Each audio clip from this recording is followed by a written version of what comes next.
Professora Ingrid e você está numa aula de filosofia e hoje nós vamos falar sobre Platão. Pessoal, Platão é um dos grandes aprendizes de Sócrates. É lógico, Sócrates teve vários, mas aquele que vai se destacar será o Platão. O Platão foi aquele que conseguiu narrar e deixou escrito todo o grande conhecimento do Sócrates. Sócrates a gente viu na aula passada, se você ainda não assistiu, para esse vídeo e vai assistir, senão você não vai conseguir entender essa aula.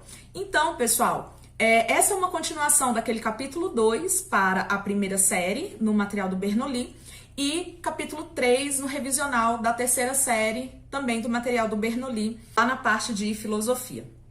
Então, pessoal, Platão, ele vai nascer em Atenas, viveu quase sua vida toda também dedicado à filosofia. Desde muito novo começou a acompanhar o Sócrates, nessas suas jornadas pelo conhecimento. A família então confiou ao grande Sócrates o aprendizado desse jovem rapaz e ali ele vai aprender o suficiente, o necessário para fazer uma verdadeira revolução dentro da filosofia. O Platão, gente, ele vai trabalhar muito com a ideia do dualismo, tá? Então, essa é a primeira palavra-chave que eu quero que vocês venham a guardar do Platão. E outras questões que nós vamos colocar aqui. Ele também vai se opor aos sofistas, aqueles que a gente abordou na aula passada, quando a gente estava falando sobre Sócrates. E ele também vai ali, em formas de diálogos, estabelecer a sua relação com o Sócrates e o que ele aprendeu com o grande Sócrates. Além disso, pessoal, ele é uma pessoa que busca muito a ideia do conhecimento. Da onde o conhecimento se origina? Como que eu vou aprender? Como que as pessoas aprendem? Isso é os estudos de epistemologia. Sim, essa palavrinha que está passando aqui para vocês. Então, a episteme, ela busca o entendimento e, como se diz assim, e o conceito das coisas, como que as coisas se originam, qual que é como se diz assim, a base do que está ali por detrás. Então, dentro dessas suas teorias do conhecimento, ele vai abordar dois grandes tópicos, que vai ser a educação e a política. Então, essas são as duas áreas de análise que o Platão vai acabar desenvolvendo. Então, bora lá de novo. Platão, ele vai trabalhar com a ideia do dualismo, ele também vai trabalhar com a ideia da teoria do conhecimento, ou seja, como o conhecimento é aprendido, como o conhecimento se forma, como surge, essa ideia de eu pensar e refletir sobre essas coisas, e os seus dois grandes temas sobre conhecimento será política e será educação, ok? Então, vamos avançar aí para a próxima questão. Dentro dessa teoria do conhecimento, ele vai trazer a sua grande obra, que é a República. A República é uma obra clássica do Platão, ela cai bastante em vestibulares, tá? Sempre cai, sempre vai ter uma questão voltada por Platão na relação com a República. E o que é a República? A palavra República vem aí de res public, que quer dizer a coisa pública, aquilo que é, do conceito de todos, aquilo que deve ser acessível pelo menos para todos. Então, a República, ela trabalha muito com essa ideia. Então, o que seriam os objetos de conhecimento aí para o Platão? Dá uma olhadinha aí na tela comigo. O mundo inteligível, tá? Que é o eidos, que é a forma, a ideia, que tá a mátema, que é objetos matemáticos. E o mundo sensível, que tá ligado à ideia da zoa, das coisas vivas e coisas visíveis, que vai criar a eikonos, que são as imagens. Volta aqui comigo. Eu te falei lá no início dessa aula que o Platão, ele é dualista. Então, bora lá pensar aqui. O Platão vai dividir o mundo em duas categorias. Então, para o Platão existe esse mundo e esse mundo está dividido em duas formas. Nós vamos ter, então, aquilo que será o mundo onde as ideias se formam, aonde o conhecimento se origina, que é as nossas ideias. É lá que eles vão tomar formas e é lá que eles vão, então, tomar, como se diz assim, a base teórica daquilo que será a nossa expressão, que será a linguagem matemática. Lembra? Eu te falei na aula passada que a linguagem da filosofia é a matemática. Sem ela, a gente não consegue trazer deste mundo do pensamento para o mundo concreto o que são as realidades, como se diz assim, experienciadas, vivenciadas e conhecidas. E aí, de um outro lado, em uma oposição, então isso são opostos. Quando a gente fala ideias dualistas, são ideias de oposição. O claro, o escuro, o quente, o frio, o mundo sensível e o mundo inteligível. O mundo sensível, então, ele vai trabalhar com o quê? Com essa ideia, então, da zoa, né? Que são essas coisas vivas e visíveis. Bora lá voltar no inteligível. Olha só, o mundo das ideias, ele é inteligível, ou seja, eu não posso alcançar ele a não ser por uma única forma, o pensamento. O pensamento é a única capacidade que eu tenho para alcançar esse mundo. O mundo inteligível, ele vai ser perfeito, ele é belo, ele é verdadeiro, ele é, como se diz, acabado, ele é incrível. O mundo inteligível é o verdadeiro mundo aonde as coisas vão se originar. Então, por exemplo, quando eu tenho uma ideia de um cavalo, eu primeiro formo a ideia desse cavalo na minha cabeça. E depois esse cavalo, ele vem para a realidade. Então, por exemplo, a pessoa quando pensou nesse copo, o designer desse copo, ela pensou, ela deu forma, ela deu, né, como se diz assim, toda a sua construção aqui, ó, no mundo das ideias. E aí o mundo sensível seria o quê? Essa oposição do mundo inteligível. Então, lá no mundo sensível, eu vou usar o quê? Dos meus sentidos. Então, eu vou usar a minha audição, eu vou usar a minha visão, eu vou usar, né, o meu olfato, o meu paladar e os meus tatos para poder entender e sentir, ok? E aí eu vou formando o ícones, que são essas imagens. Então, por exemplo, quando eu olho para este copo, a minha visão, ela começa a me formar uma imagem que vai bater com aquela minha ideia e vai fazer comparações, ok? Então, a gente vai começar a entender. Só que aqui no mundo sensível é o seguinte, é como se o mundo sensível fosse uma grande cópia, só que imperfeita do mundo inteligível, do mundo das ideias. Então, por exemplo, quando eu pego uma folha de papel, ou então lá no quadro eu faço os meus desenhos, que eu sei que vocês estão aí tudo morrendo de saudade dos meus desenhozinhos, tá? Vocês ficam aí, que é isso? É cavalo? Né? A gente vai dizer o seguinte, então, bora lá. O que acontece? Platão, ele vai colocar que existem, então, essa dualidade desse mundo. Vou até fazer o dedinho dele assim pra cima, para ele que ele tá apontando, então, o mundo das ideias. Então, para ele, vai existir aquilo que será o mundo ligado às ideias, tá? Vocês estão conseguindo ver. E vai ter o mundo ligado aos sentidos, que é o mundo sensível. Então, pessoal, o que acontece? Aqui nesse mundo das ideias, tudo é perfeito, tudo é incrível, tudo é maravilhoso, tudo é lindo, tá? Enquanto que aqui no mundo sensível, ele é uma cópia. Então, é como se eu tivesse pegado isso daqui, espelhado e copiado. Só que tem um detalhe. Esse daqui, ele vai ser o quê? Ele vai ser falso. Ele vai ser mentiroso. Ele vai ser só uma cópia do que eu teria nesse mundo aqui perfeito, nesse mundo das ideias.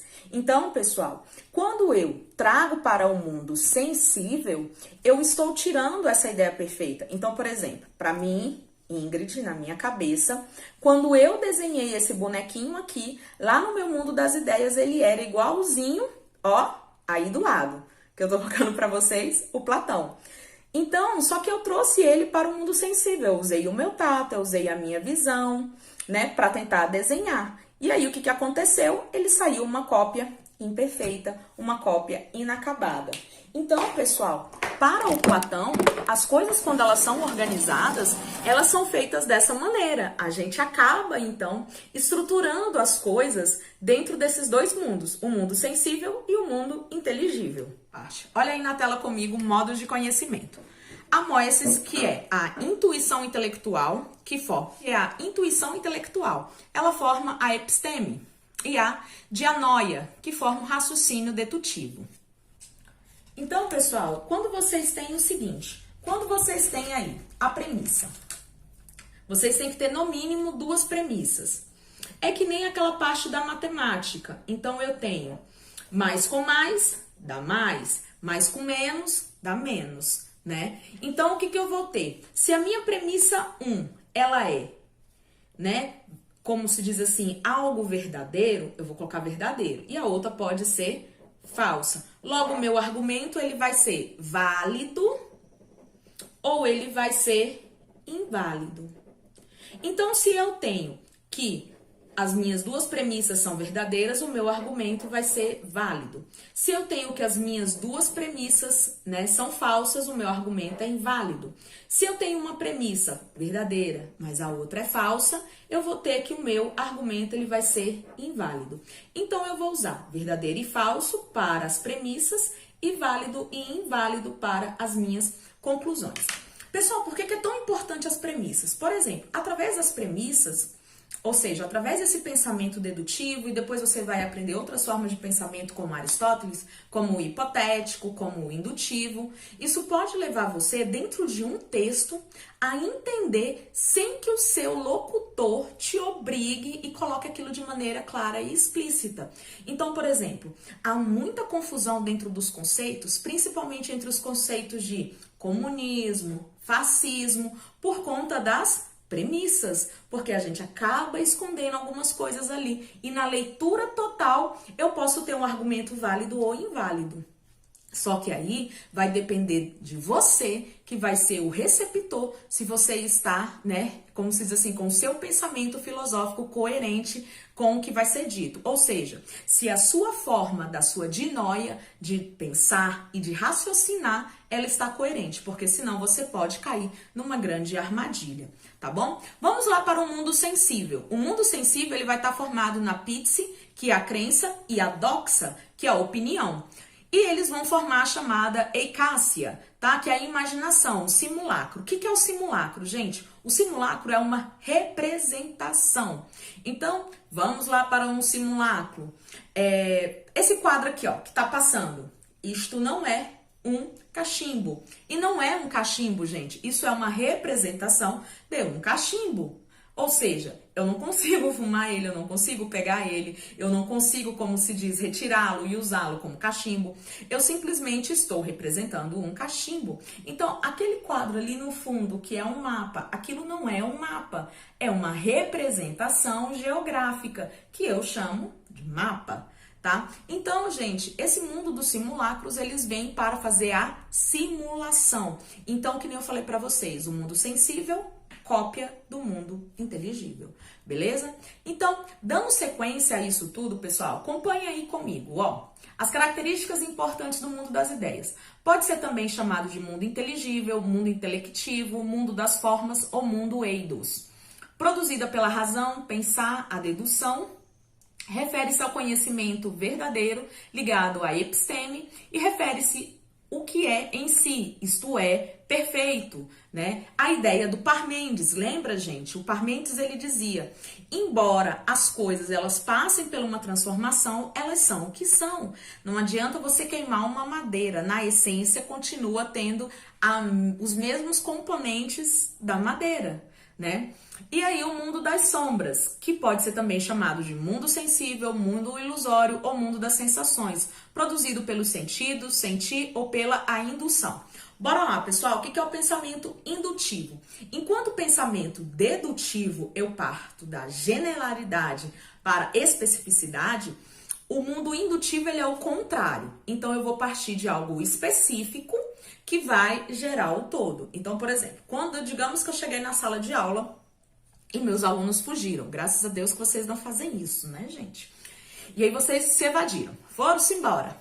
E aí na próxima aula a gente se encontra e eu falo, gente, quem foi que fez isso? Aí vocês vão falar, professora, foi fulano. Aí eu vou até fulano e pergunto, por que você fez isso? Ah, professora, porque eu achei que não daria nada, lá. E aí eu vou perguntar para a turma, por que vocês acompanharam? Ah, professora, ele induziu a gente a isso. Ele fez com que a gente fizesse também. Então, é quando você sai, então, desse específico que acaba gerando uma ação ao seu redor, né? Então, por exemplo, se eu for para dentro de um pensamento, eu posso dizer assim, Sócrates, ele é mortal. Sócrates é um homem. Logo, todos os homens são mortais. E eu também posso fazer o dedutivo, que é o contrário disso. Todos os homens são mortais, logo Sócrates é mortal. Então, o indutivo é quando então eu vou encontrar primeiro o que é específico para depois generalizar. E pessoal, então refere-se ao conhecimento de opinião, que é a doxa, e refere-se ao que é para si, isto é, o imperfeito, o devir, que é a ideia do Heráclito. Então, enquanto o mundo inteligível está ligado na permanência, o mundo das sombras, o mundo sensível, está ligado com a mutação, a transformação e a renovação. Ok, pessoal? Então, a partir disso, lembre-se, nós devemos alcançar o quê? A episteme ou a doxa? Nós devemos alcançar a episteme. Vou passar aí para vocês o mito da caverna, beleza? Então, na tela com vocês. Imaginar uma caverna, onde desde a infância, algumas pessoas são aprisionadas e passam toda a vida na escuridão. Elas ficam algemadas de tal modo que são forçadas a permanecer sempre no mesmo lugar e a olhar apenas para as paredes da caverna. Na entrada da caverna existe uma grande fogueira que permite que um pouco de luz exterior entre, de modo que as pessoas aprisionadas consigam ver as sombras das coisas que estão do lado de fora da caverna. Pessoas e animais passam pela entrada, e o local também é rota para entregadores e comerciantes. Como desde a infância as pessoas dentro da caverna só conseguem olhar para as paredes, elas imaginam que as sombras e os ecos vistos e ouvidos são a verdadeira realidade. Ou seja, não sabem que aquilo não passa de uma ilusão e nem que há outros seres humanos reais fora da caverna. Um dos prisioneiros então acorda e percebe que sua corrente está quebrada, e ele lentamente se levanta. Ele então caminha para a entrada da caverna, porém, uma luz muito forte ofusca sua visão e o deixa completamente cego por algumas horas. O tempo se passa e o prisioneiro começa a enxergar novamente, e acaba descobrindo que aquilo que parecia uma fogueira era na verdade a luz do sol. Ele sente dificuldade para enxergar, mas a sensação que estava sentindo era impronunciável. Ao sair da caverna, ele vê outras pessoas, animais, charretes de transporte e percebe a beleza de tudo que estava ali. Ele então descobre que tudo aquilo que vinha chamando de realidade não passava de sombras das imagens reais. Após essas descobertas, o rapaz então volta à caverna para contar a seus amigos as maravilhas que havia visto, a fim de libertar todos das sombras. Porém, seus amigos começam a rir de sua cara. Ninguém acredita em uma palavra sequer do rapaz, dizendo que ele está louco e que se ele não parar de falar asneira, iriam matá-lo. Nesse mito, nós somos iguais aos prisioneiros, pessoas comuns, que vivem em um mundo limitado por suas crenças e conhecimentos, muitas vezes achando que sabemos de tudo e nada temos a aprender. A caverna, para Platão, é a junção de nossos sentimentos e nosso corpo, é o nosso acervo de conhecimentos, mas que muitas vezes nos leva a equívocos e erros. Os ecos e sombras vistos de dentro da caverna são projeções da realidade. É a forma que vemos e julgamos as coisas, muitas vezes com visões preconceituosas ou opiniões pré-moldadas. E por último, a luz solar que cega o rapaz nada mais é do que a dificuldade que temos em mudar. É a nossa caminhada para o conhecimento verdadeiro, pois a mudança de opinião não é fácil. Da mesma forma que sair de uma caverna após anos na escuridão também não é. E a realidade pode ser comparada à felicidade que o rapaz teve ao ver a luz solar, a natureza e tudo à sua volta com os próprios olhos. Ao dizer que os outros prisioneiros poderiam até mesmo matar o rapaz por levar a eles a possibilidade de sair da caverna, Platão se refere à morte de Sócrates, na qual ele é condenado por corromper a juventude ateniense por suas ideias diferentes. Se usarmos esses ensinamentos nos dias de hoje, podemos ver que muitos de nós temos mais semelhança com os prisioneiros dentro da caverna do que com o rapaz que conseguiu fugir. Estamos enraizados no senso comum e o preconceito prevalece, como se fossem as correntes citadas no mito. A passagem para o conhecimento real não é fácil, e nela, muitos tentarão lhe tirar suas forças e cegar sua visão de seu foco. Porém, aqueles que não desistirem conseguirão enxergar a beleza do lado de fora da caverna. Eu continuo percorrendo este caminho, e espero que o meu vídeo lhe ajude a se libertar de suas correntes também, e a seguir junto comigo para o lado de fora da caverna, longe das sombras e das ilusões.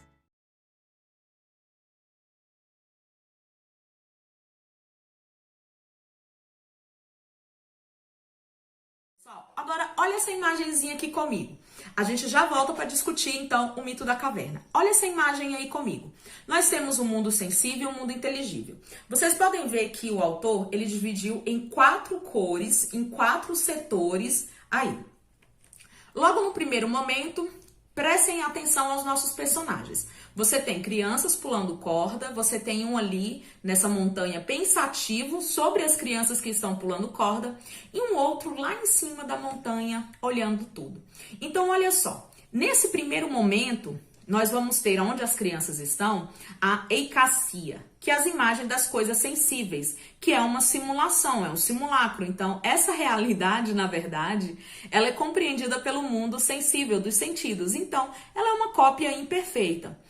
Já no segundo momento, você pode estar ali olhando a crença e opiniões sobre as coisas sensíveis. Então, ele está refletindo sobre o comportamento daquelas crianças. E você pode ver essa grande seta vermelha que ela está indo em uma direção. Ou seja, à medida que eu saio do primeiro momento até chegar no último estágio, eu estou ascendendo a minha alma. Eu estou indo em uma evolução, ok? Então, por aqui, nós estamos presos na doxa, que são as crenças, as opiniões sobre as coisas sensíveis. Então, para tudo eu tenho uma opinião. Gente, vamos parar com essa coisa. Quem dá muita opinião é porque ainda está preso na doxa. A gente não tem que estar preso na doxa, a gente tem que caminhar para a episteme. Porque a doxa, ela é enganosa. Então, quem dá uma opinião, ele pode estar te enganando. Então, por isso que eu falo, gente, eu não sou formadora de opinião. Porque opinião é deixar vocês presos na doxa. Eu sou uma formadora de valores. Porque assim como Sócrates disse, como Platão disse, uma pessoa virtuosa é aquela que vai atingir o conhecimento. Tá? No terceiro momento, a gente chega no raciocínio dedutivo. Então, a gente começa a olhar as coisas e organizá-las em umas estruturas matemáticas, né? Uma estrutura desse raciocínio dedutivo, tá? Que vai nos levar ao último estágio, que é a mônesis ou a episteme, que é uma intuição intelectiva, que é a essência ou formas, né, inteligíveis, a quais estarão ali ligadas então com a perfeição, com o que é verdadeiro, com o que é belo, com o que é acabado. Então, pessoal, a gente precisa então compreender muito bem esses momentos, tá? Então, olha muito bem para essa imagem, fixa ela aí na sua cabeça e vamos lá, ó. Para Platão, esses 2 primeiros modos de conhecimento representam formas de conhecer ilusórios e aparentes, como as sombras da caverna. E por isso devem ser evitados, porque aquele que pretende ser verdadeiramente um filósofo tem que procurar a episteme.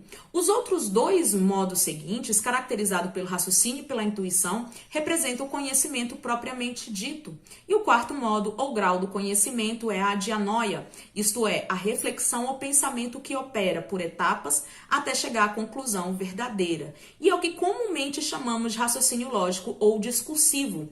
É o melhor modelo desse tipo de conhecimento, encontra-se, de acordo com Platão, na matemática, cujas ideias não dependem dos sentidos e não se reduzem a opiniões subjetivas, mas se trata ainda mais da forma mais perfeita de conhecimento, mas sim de uma espécie de preparação para ele. Por essa razão, Platão chamava a matemática de ciência despertadora, pois ao lidar com raciocínio puramente abstrato, com essas identidades independe dos sentidos e por isso não estão sujeitos ao fluxo, à mudança, e ela nos ajuda a superar os graus inferiores do conhecimento, o conhecimento por imagem, o conhecimento sensível, e alcançar o mais alto grau aí, que é a episteme ou a ciência. Então, gente, essa leitura eu fiz, está lá no módulo, no volume 1 do módulo do pessoal da primeira série, na página 39, quis ler para poder sintetizar bastante esse conhecimento. Então, gente, toma muito cuidado. Se você é uma pessoa que tem opinião para tudo, você está preso no mundo da doxa. Você está preso no mundo dos sentidos. Você tem que elevar o seu nível. Você tem que procurar mais conhecimento, né? Nós temos 2 formas de conhecimento. O autoconhecimento com U e o autoconhecimento com L. O autoconhecimento com U é o olhar para dentro. E o autoconhecimento com L é buscar o conhecimento superior. Esse conhecimento ligado ao mundo da episteme do conhecimento. Ok, pessoal?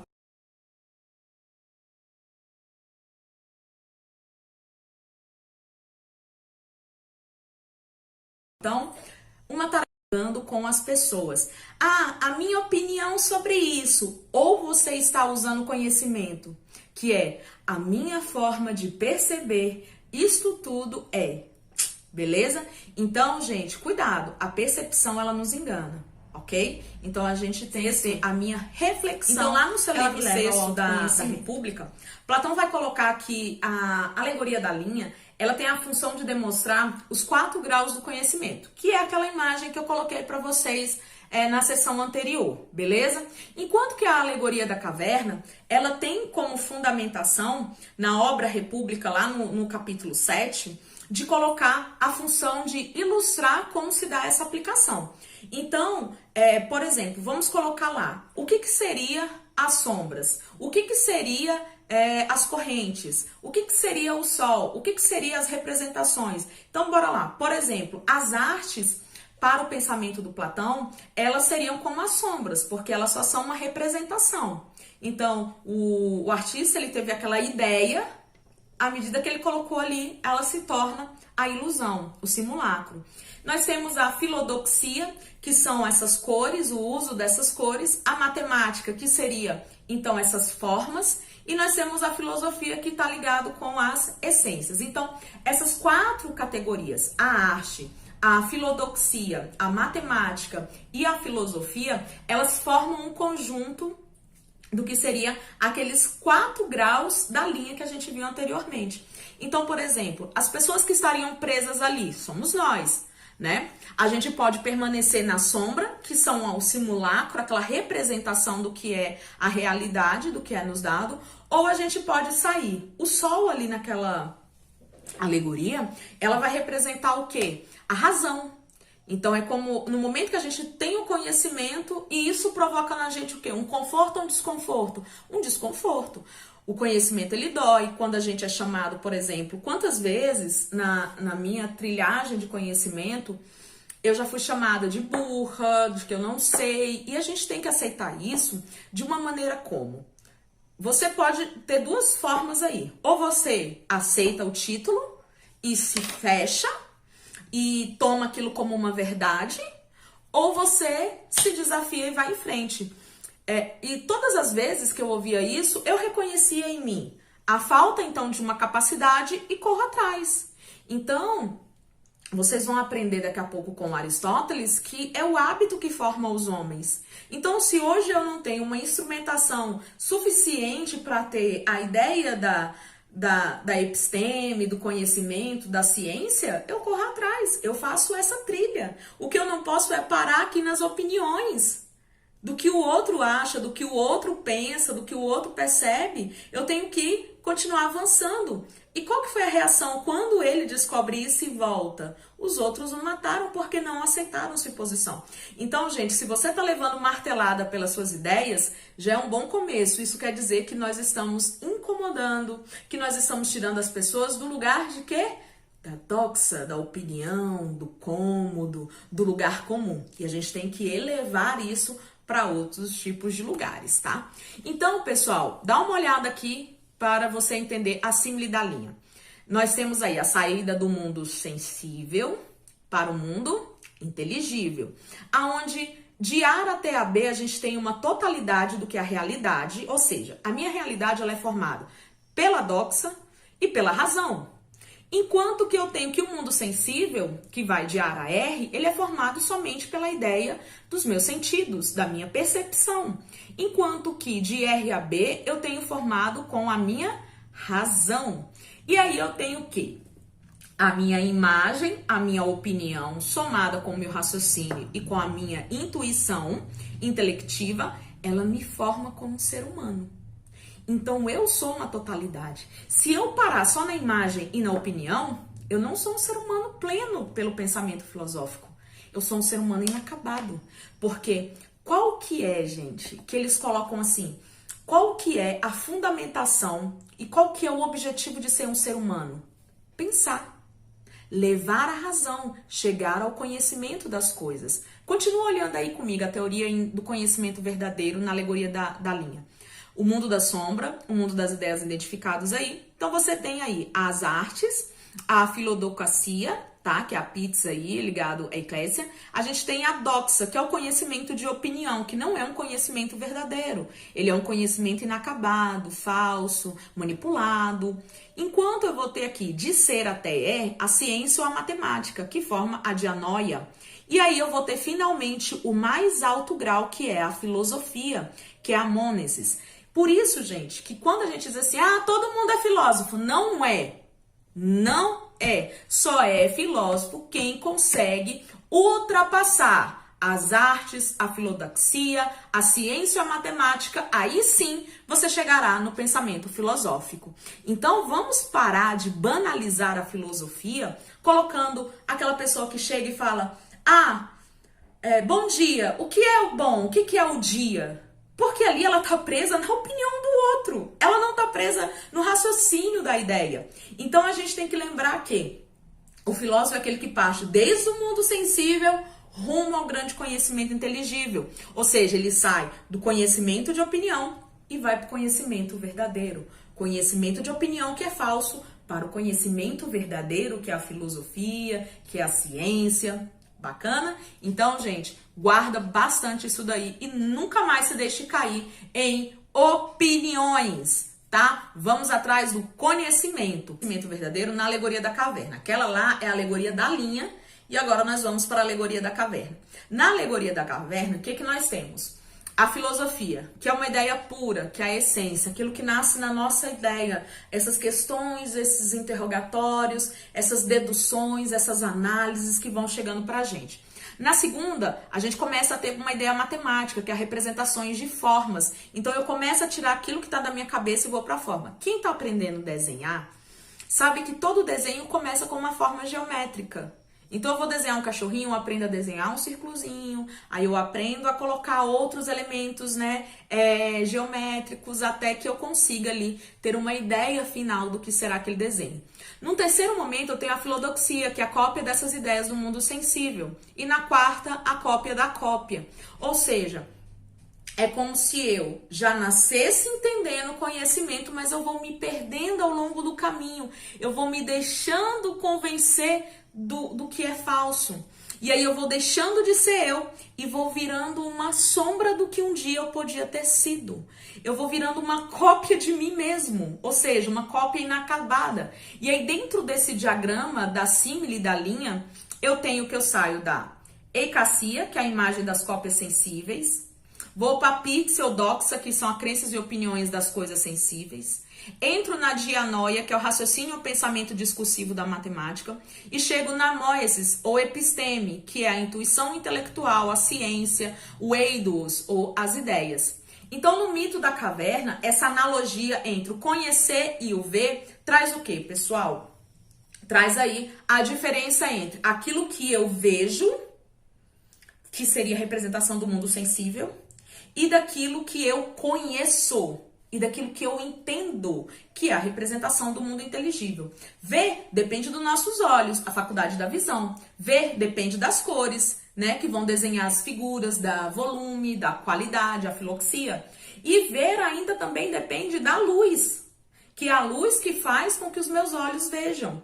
Então, se eu vejo a cor rosa, é porque o que está acontecendo aqui? A luz que bate aqui, ela só filtra a cor rosa, ela só reflete a cor rosa, no caso. Então, a cor bate aqui, ela absorve todas as outras cores e reflete o rosa. É isso que ela me deixa ver. Agora, se eu apago a luz, não vejo mais isso. Se eu coloco uma luz com uma incidência de uma outra cor, uma cor vermelha, uma cor azul, eu mudo a cor das coisas. Então, eu estou formando ilusões.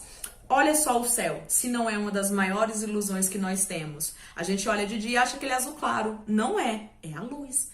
O céu é igual apagado à noite, escuro e profundo, tá? Então, por que as coisas podem ser vistas? Porque a cor é a filha da luz. A cor, ela sai da luz. É só lembrar daquele espectro de Newton, né? Na quarentena, Newton inventou tudo isso. E tu aí, ficou fazendo o quê? Então, por que os olhos são capazes de ver? Porque eles são os filhos do sol. São os faróis ou a luz que ilumina as coisas para que se tornem visíveis.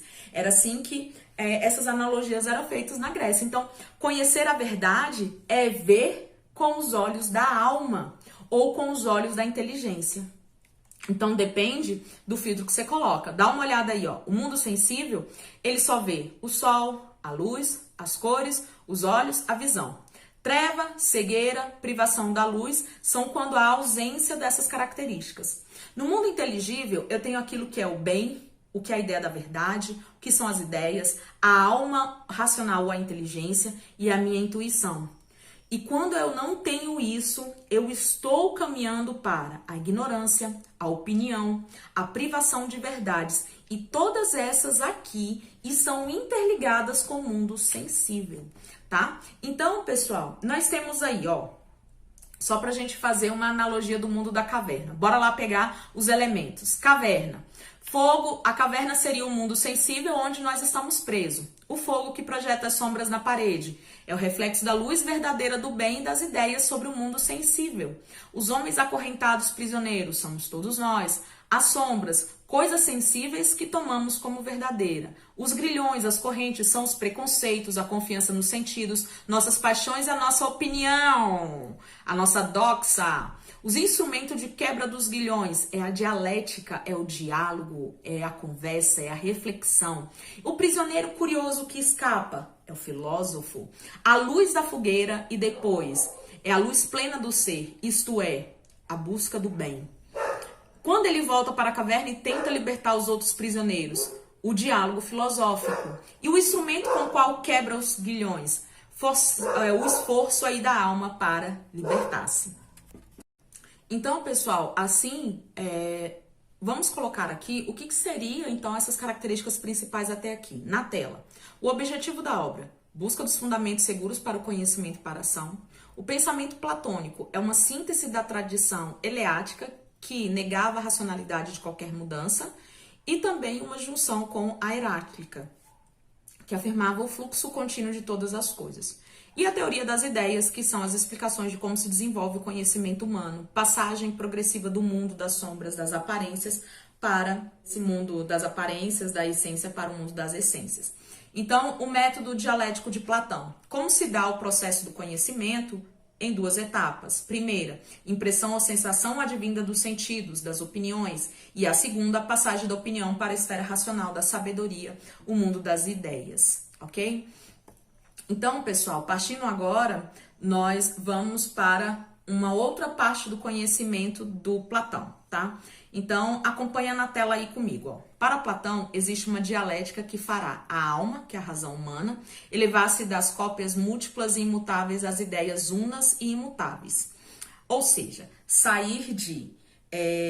as ideias gerais são hierarquizadas, e no topo delas está a ideia do bem ou do belo, que é a mais alta em perfeição e a mais geral de todas. O ser e as ideias e as coisas cópias e as mais cópias não existem senão enquanto participam do bem, que é o Deus em Platão, também chamado de demiurgo, que significa literalmente o artesão, ou seja, o ser supremo que criou o universo e tudo que nele há. Logo, para defender o conceito proposto na teoria das ideias, Platão utiliza 3 novos argumentos que são eles: teoria da reminiscência, teoria da contingência ou participação e teoria do conhecimento verdadeiro. Então, gente, o Platão ele vai chegar ao quê? Ele está em busca do conhecimento verdadeiro que é dado pelo demiurgo, ou seja, por esse ser superior que nos formou, o grande artesão do universo, baseado, então, nessas 3 frentes para chegar ao conhecimento: teoria da reminiscência, da contingência ou participação e a teoria do conhecimento verdadeiro. Para a gente entender a teoria da reminiscência, a gente precisa entender o pensamento religioso grego. Na Grécia, gente, havia uma ideia de reencarnação. Então, as almas, elas saíam desse mundo, voltavam ao mundo superior e lá elas eram redistribuídas para esse mundo novamente. Só que em cada fase da vida que essa alma passava, ela apreendia e absorvia coisas. Então é como se a sua alma ela fosse um pendrive. E aí, nessa vida você aprendeu a ser bom, a ser justo, a ser honesto. Aí você morre, reencarna em um outro corpo, uma outra vida, mas você traz consigo esses conceitos. E você não sabe explicar de onde vem. Os gregos explicavam, era como a sua alma ela já tivesse esse conhecimento. E a reminiscência, ela tá ligada naquela ideia, lembra dos ruminantes? O que eles fazem? Eles ruminam. Então, eles passam o dia todo ali, ó, fazendo a mesma coisa com aquele capim, mesma coisa.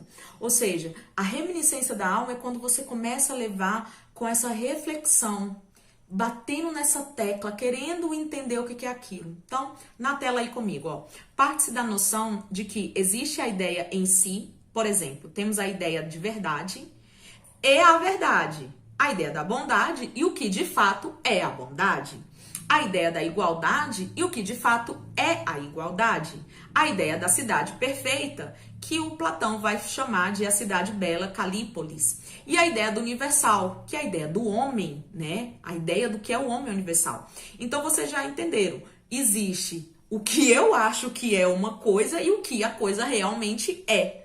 Então, mas como é possível ter ideias da vida passada? Então, que nem eu falei para vocês, Platão supõe que o puro espírito já teria contemplado o mundo das ideias, mas tudo se esquece quando a alma se degrada, ao se tornar prisioneira do corpo, que é considerado seu túmulo, conceito descrito na alegoria dos cavalos alados. Assim sendo, os sentidos possuem a função de, no mundo da sombra, despertar na alma as lembranças adormecidas. Em resumo, conhecer de modo verdadeiro em Platão é lembrar o que já se sabe, pois a ideia em si já está na mente humana.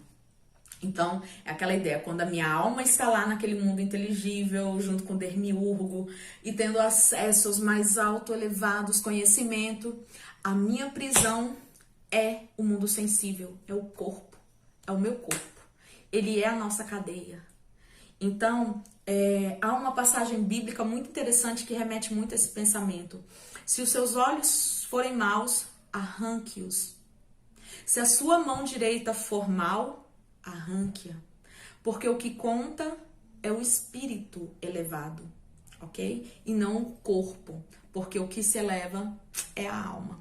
Então, bora lá, pessoal. Acompanha comigo a teoria e alegoria dos cavalos alados. Escrita por Platão na obra Fendel, afirma que o corpo é... O Fendel afirma que o corpo é o cativeiro, isso é a prisão da alma pelo desejo do próprio homem. Então, tem um homenzinho aí. Então, você tem aí a dualidade. Lembra que o Platão é dual. Então, o corpo, para o Platão, ele vai ter corpo e alma. O corpo, ou sentidos, que é o conhecimento sensível, e a alma está ligada à nossa razão, conhecimento intelectível, do mundo inteligível. Logo, cabe a cada homem usar dos sentidos apenas como forma de chegar ao conhecimento das essências, para assim poder alcançar o que é em si e superar os enganos da opinião. Com isso, evoluir pelo o processo de metempsicose, ou seja, de você ter aí o meio pela qual a alma é um processo de nascer e morrer várias vezes e evolui de um estágio inferior para uma condição superior a partir de uma recordação acumulativa, que é uma ideia de uma reencarnação, tá? Que já se encontra dentro de si. Então, eu tenho aí dividido cabeça, ombro, joelho e pé. Não! Eu tenho cabeça, tórax, abdômen, tá? Ou seja, o que é a representação de cada um desses elementos dentro desse homem? O abdômen, ele tá ligado com os, né, a ideia dos trabalhadores, temperança, logo, né, gente? Abdômen, bucho, comida. Lembra, né, das nossas aulas. O que é que não pode faltar pro povo? Comida. E aí nós temos a alma, que é de prata, que são os guerreiros, tá ligado à ideia da coragem, então seria o tórax, né, dessa pessoa. Já a cabeça, que é a parte de ouro, são os magistrados, a sabedoria. Então esse processo de evolução recebe o nome de mentopsicose, ou seja, quando eu saio desse nível menos elevado até o nível mais elevado do conhecimento, da sabedoria. Então, nós temos aí as características que nós temos, são as ideias, as essências, substância das coisas, que são simples, são únicas, imóveis, imutáveis, eternas, suficientes, transcendentes, belas, perfeitas, verdadeiras. E as cópias, que são a causa da essência ou da substância, que são múltiplas, móveis, mutáveis, perecíveis, insatisfatórias, transcendentes, mentirosas, imperfeitas, ok? Então, vamos agora para a teoria da contingência. Veja a relação entre as ideias aí, entre cópia, pessoal. Abaixo temos as ideias de homem, casa e veículo. Olha lá, no mundo das ideias. Então, no mundo das minhas ideias, eu tenho a ideia de homem, de casa e de veículo. Só que no mundo sensível, o mundo das sombras, nós temos várias visões de homens, tá? Então, quando eu falo só homem, eu posso estar falando das mulheres, posso estar falando de criança, posso estar falando de senhores, idosos. Quando eu falo de casas, eu posso estar falando na casa aí do Gustavo Lima, eu posso estar falando numa casa tipo uma fábrica, num conjunto habitacional, tudo que você considera como lar. E o veículo, eu posso estar falando de ônibus, caminhão, viatura, barco, patinete. É o veículo, é o que me move. E acima, então, nós temos as cópias dos homens da casa e dos veículos. Então, eu tenho o mundo da ideia e o mundo das várias cópias. Então, quando eu falo cachorro, e aí, quando eu descrevo cachorro, existe vários tipos de cachorro. Existe o meu cachorro, existe o seu cachorro, o cachorro do outro, mas tudo parte da ideia do cachorro, tá? Então, essa concepção platônica do homem também, ela é dualista. Então, como vocês viram, o homem, ele possui essa dualidade, o corpo e a alma, tá? Então, a alma pro Platão, ela é imortal, ela é única, ela é imutável, tá? E ela é o que dura, enquanto que o nosso corpo, ele é essa cópia, ele é perecível, ele vai se acabar. Na tela aí com vocês, eu desenhei esse bonequinho aí, ó. Esse bonequinho, pessoal, ele é dividido, então, nas almas para Platão. Se o homem é dividido em dois, que é o quê? Corpo e alma. A alma, por sua vez, ela está tripartites. Ou seja, nós vamos ter uma alma racional, situada no nosso cérebro, uma alma irracível, situada no tórax, tá? Que é inseparável do corpo e também é mortal. E uma alma apetitiva, que é situada no abdômen e é mortal. Então, qual que é a função apetitiva, que é situada entre o diafragma e o seu umbigo, né? Que tem gente que fala imbigo.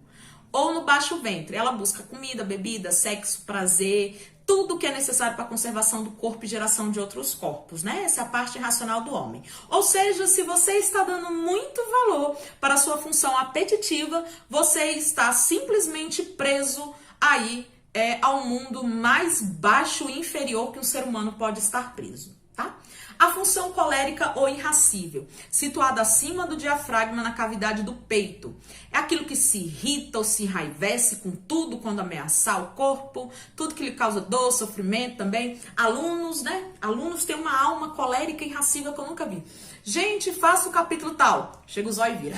De novo, inferno, vida. Gente, não podemos ser assim, porque isso acaba lhe causando dor e sofrimento, porque é a sua parte mortal. E a função racional está situada lá na nossa cabecinha, tá? Face o cérebro. É a faculdade do conhecimento, a parte espiritual, imortal. É a função ativa superior da alma. É o princípio ativo em nós. Então, nós temos essa função apetitiva ligada aos desejos e os prazeres do mundo. A função como se assim, colérica, a qual ela está muito mais ligada com o nosso comportamento, né? Esses comportamentos que podem nos trazer várias confusões, mas você tem que alimentar a alma racional, que é essa alma que desperta o divino em nós, que desperta o pensamento superior em nós, tá? Então, gente, Platão ele coloca a ideia de virtude. O que é a virtude? É aquilo que através de um hábito, então, presta atenção. A partir de um hábito, o hábito, o que é o hábito? Vem da palavra habito, convidar para mim, convidar para morar em mim. Nós não somos pessoas que praticamos o bem, mas a gente pode aprender a praticar o bem através do hábito. Se todo dia eu fizer o bem, vai chegar um momento que o bem vai morar em mim, ele habitará em mim. Então, ser uma pessoa virtuosa essas características, elas não nascem com o ser humano, elas não são natas, né? Elas estão fora, elas são inatas ao ser humano. Então, a gente aprende a isso. Então, é todo santo dia fazendo. Por exemplo, você escova os dentes todo santo dia. É um hábito. Você faz de tal maneira que você nem percebe que você o fez. É um hábito. Então, gente, para o Platão, a gente busca a finalidade geral da sociedade. Fazer o bem comum. Mas para eu fazer o bem comum, eu tenho que ser uma pessoa virtuosa. Mas para eu ser uma pessoa virtuosa, eu tenho que ter um hábito. Através do hábito, eu vou ter quem? Virtude, beleza. Uma vez que eu tenho virtude, eu consigo ter o justo meio, eu consigo ser uma pessoa equilibrada. Então, nós estamos falando da ideia de ética, tá? Que é agir com o quê? Com justiça. E o que é agir com justiça? É usar o seu racional, tá? Com a realidade dada. Então, você usa a sua sabedoria, o seu conhecimento sobre essa realidade. Olha aí na tela comigo. A prudência, virtude desenvolvida pelos governantes, os filósofos, classe legislativa ou dos magistrados encarregados de produzir as leis e fazê-las serem cumpridas. Então, a prudência é agir com calma, com análise, ver as coisas, usar a razão. Nós temos aí a segunda virtude, que seria a fortaleza, a virtude desenvolvida pelos guerreiros, que são a classe militar, encarregada da proteção da cidade. E a terceira, que é a temperança, a virtude desenvolvida pelos agricultores, comerciantes, artesãos, a classe econômica, encarregada da sobrevivência da cidade. Então, a temperança é o equilíbrio entre essas questões. Então, olha para ele aí como seria o esquema de Calípolis, a cidade bela de Platão. Classe econômica, proprietários de terra, artesão e comerciantes, garantem a sobrevivência material da sociedade, a classe militar vai protegê-los, responsável pela defesa da cidade, a classe do magistrado, sábios, legisladores que garantem o governo da cidade sobre as leis. Então, gente, para Platão, lembra que eu falei que ele tem dois temas, a política e a educação? Para ele, a educação, ela leva à política, que é a possibilidade de exercer a justiça. Que eu falei a justiça para vocês, ser justo é ser uma pessoa virtuosa e que quer o bem comum. Então, para ele, isso era, né, fazer política, que é o debate da cidade. Então, é ligado com essa ideia. Olha aí na tela comigo a relação entre o Estado e o governo na polis, lá na Calípoli. O Estado ideal possuía papel primário. O governo possuía papel secundário e pode ser classificado em dois grupos. O legítimo justo, que representa os interesses da polis, do cidadão e dos súditos, e o ilegítimo, que representa os interesses dos próprios governantes. Um governo legítimo vão ter três formas. Monarquia, que é um governo de né? A aristocracia, que é o governo para alguns, né? Que é o governo de alguns. E a democracia, que é o governo de todos. Então, Platão vai ter o seu xodó, o seu carinho todo com a aristocracia, tá? Que é o governo de alguns, ou seja, alguns que estão preparados para o poder. Quando isso dá errado e se tornam ilegítimos, o que era monarquia vai se chamar de tirania, o que era aristocracia se chamará de oligarquia e o que era uma democracia se chamará de uma demagogia, ou seja, o que era o governo de todos passa a ser o governo de um ou de um grupo que quer impor ideias sobre o demais, calando a todos. Então, gente, nós temos por fim a última alegoria, que é a alegoria do navio. No texto, Sócrates considera que, mesmo que os filósofos pareçam inúteis, eles foram criados como homens livres. Os hábeis retóricos são sofistas, por outro lado, como escravos, de almas pequenas e não retas, são servos do tempo e de seus discursos.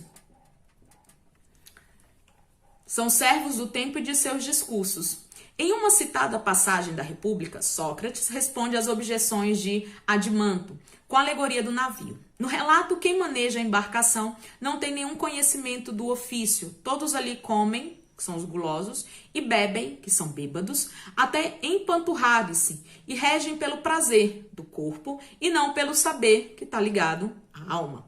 Consideram inútil o verdadeiro, que seria o piloto, o capitão, que julga ser necessário ter em conta as estações, o estado do tempo, o movimento dos astros e outras coisas tais para conduzir adequadamente a embarcação.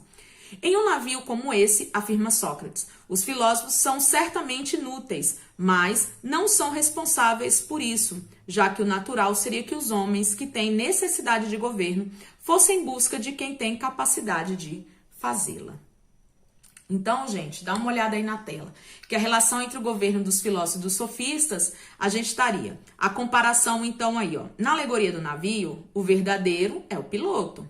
Os bêbados e os gulosos seriam sofistas. Então, os verdadeiros ligados às pessoas que buscam conhecimento como os filósofos e comparado aí esses sofistas ao pensamento infantil de uma criança presa ainda na doxa, né, no mundo das sensações, no mundo das opiniões. E a função da alma que contempla e que vai compor a polis ou calípolis vai ser a alma de ouro, que são os filósofos, o governo da cidade, a sabedoria, né? A alma de prata, que são os guerreiros, a defesa, a fortaleza da cidade, e a alma de bronze, que são os trabalhadores, a subsistência da cidade, que são ligados a uma ideia, então, de temperança. Então, pessoal, lembrando que o seu aprendiz, que vem aí é o Aristóteles, e ele vai usar exatamente essas 3 estruturas de governo que ele aprendeu com Platão, que são a monarquia, a oligarquia, né, e a democracia. Então, o Aristóteles vai dar uma continuidade nesses estudos sobre política, mas aí ele vai mais a fundo. Então, pessoal, espero que vocês tenham gostado dessa aula e entendido. E agora nós vamos fazer pessoal, nós vamos fazer uma atividade aí sobre Platão. Então, acompanha comigo aí na tela. Logo, desde o nascimento, tanto os homens como os animais têm o poder de captar as impressões que atingem a alma por intermédio do corpo. Porém, relacioná-las com a essência e considerar a sua utilidade é o que só com o tempo, trabalho e o estudo conseguem os raros a quem é dado semelhante faculdade. Naquelas impressões, por conseguinte, não é o que reside o conhecimento, mas no raciocínio ou no seu respeito. É o único caminho a qual parece para atingir a essência e a verdade, de outra forma é impossível. Com base no texto e nos conhecimentos sobre a teoria do conhecimento de Platão, considere as afirmativas a seguir. Os homens e os animais podem confiar nas impressões que recebem do mundo sensível e assim atingem a verdade. Então, tempo aí para vocês. Com base no texto e nos conhecimentos sobre a teoria do conhecimento de Platão, considere as afirmativas a seguir. 1. Os homens e animais podem confiar nas impressões que recebem do mundo sensível? Podem confiar? Pode. É doxa, é opinião, é falso, é mentiroso, não pode. Então, a 1 tá falsa. 2. As impressões são comuns aos homens e animais, mas apenas os homens têm a capacidade de formar a partir delas o conhecimento. Verdadeiro, até que se prove o contrário, somente nós os homens temos a capacidade do raciocínio e da reflexão. 3. As impressões constituem conhecimento sensível, mas são consideradas como núcleo do conhecimento inteligível? Jamais, gente, jamais.